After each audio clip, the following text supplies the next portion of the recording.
Voilà un lieu qui est parisien, qui est un symbole du rayonnement international de Paris. Notre but, c'est de renforcer le rayonnement international de Paris. Paris, son rayonnement, c'est naturellement le patrimoine monumental et historique. Mais c'est tous les trésors vivants des créateurs, des universitaires, des médecins, cher Philippe Juvin, de tous ceux qui contribuent à faire de notre capitale une ville unique. Recevoir aujourd'hui et donner aujourd'hui la parole à Philippe Juvin et engager avec lui ce qui fait la richesse des petits déjeuners organisés par les Lumières de Paris, un dialogue franc, direct, ouvert à tous.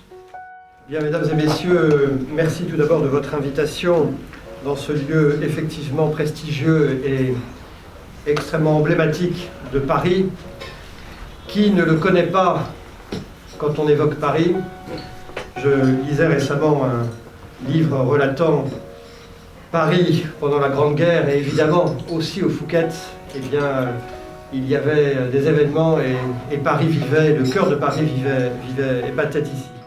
Puisqu'il est très clair que le rayonnement de Paris est aussi lié à sa capacité à protéger ses habitants, mais aussi au-delà à faire en sorte, et j'y reviendrai, que le système hospitalier, le système de recherche français continue à être attractif dans le monde entier. Paris, c'est aussi une ville de science et de recherche.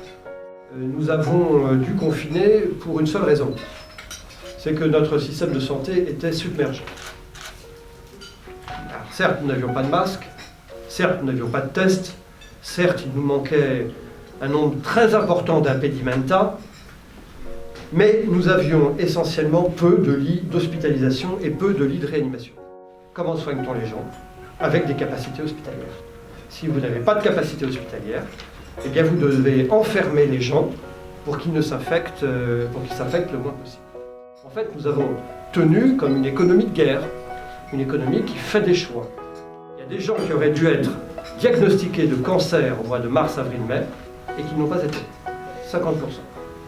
Et donc, que se passe-t-il? Eh bien, leur maladie évolue, à bas bruit, n'étant pas diagnostiquée, et nous les découvrons aujourd'hui tardivement dans des situations, évidemment, qui sont médiocres.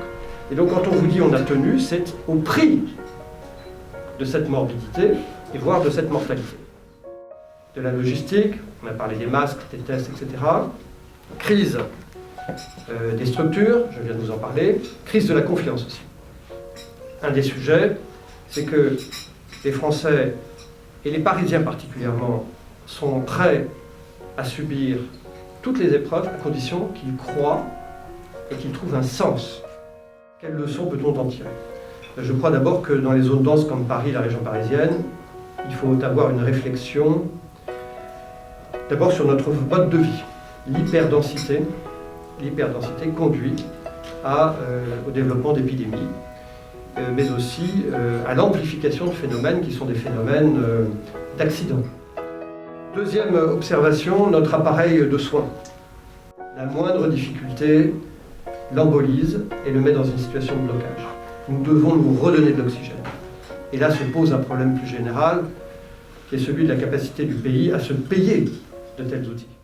C'est la note qui nous est présentée de cette paupérisation que nous subissons depuis des années. Entre la France et l'Allemagne, il y a 1000 milliards de PIB de différence. 1000 milliards de PIB de différence. Et troisième leçon, et je pense que c'est lié, et c'est en parfaite connexion avec la question du rayonnement de Paris, c'est notre capacité pour notre métropole à continuer à être un endroit qui éclaire le monde. Au plan scientifique, il a longtemps été de bon ton de venir à Paris faire des études. Nous avons des études, des écoles prestigieuses. Eh bien, ce qui est observé depuis quelques années, c'est qu'il y a une courbe descendante de l'attractivité de notre pays. Quand vous avez un thésard, un doctorant, quand vous avez un étudiant tout simplement, qui a à faire un choix entre Londres ou Paris, ou qui a à faire un choix entre le Canada, pour un francophone, les États-Unis et Paris. Nous sommes moins choisis aujourd'hui que nous l'étions hier. Et donc nous devons avoir cette réflexion sur l'idée que si la France a longtemps, et Paris, éclairé le monde, Eh bien, cet éclairage, si nous voulons qu'il continue, eh bien, nous devons laisser la prise branchée pour que l'ampoule ne s'éteigne pas. Rien n'est jamais acquis. Cette crise, au fond, elle aura été l'expression et la traduction de la non-permanence des choses quand il s'agit de rayonnement. Ce n'est pas parce que nous avons été une grande nation que nous serons une grande nation. Ce n'est pas parce que Paris a été Paris que Paris sera toujours Paris. Paris sera toujours Paris à condition que nous en donnions les moyens. Et si j'ai un vœu à formuler, au fond, c'est que Paris continue à éclairer le monde de ses lumières universitaires et de recherche. Chers amis, bien Philippe, j'ai une transition très facile. Tu as parlé d'avoir les idées claires. Je crois que grâce à toi aujourd'hui, nous sommes un certain nombre dans ces salons à pouvoir repartir avec des idées plus claires. Et c'est très transversal le rayonnement. En fait, ça concerne tout le monde, ça concerne tous les métiers, toutes les activités, les grands, les petits. Et donc, c'est ce que nous essayons de faire. Et encore une fois, tu étais tout à fait dans la réponse à l'action que nous souhaitons mener. Encore merci Philippe, merci beaucoup.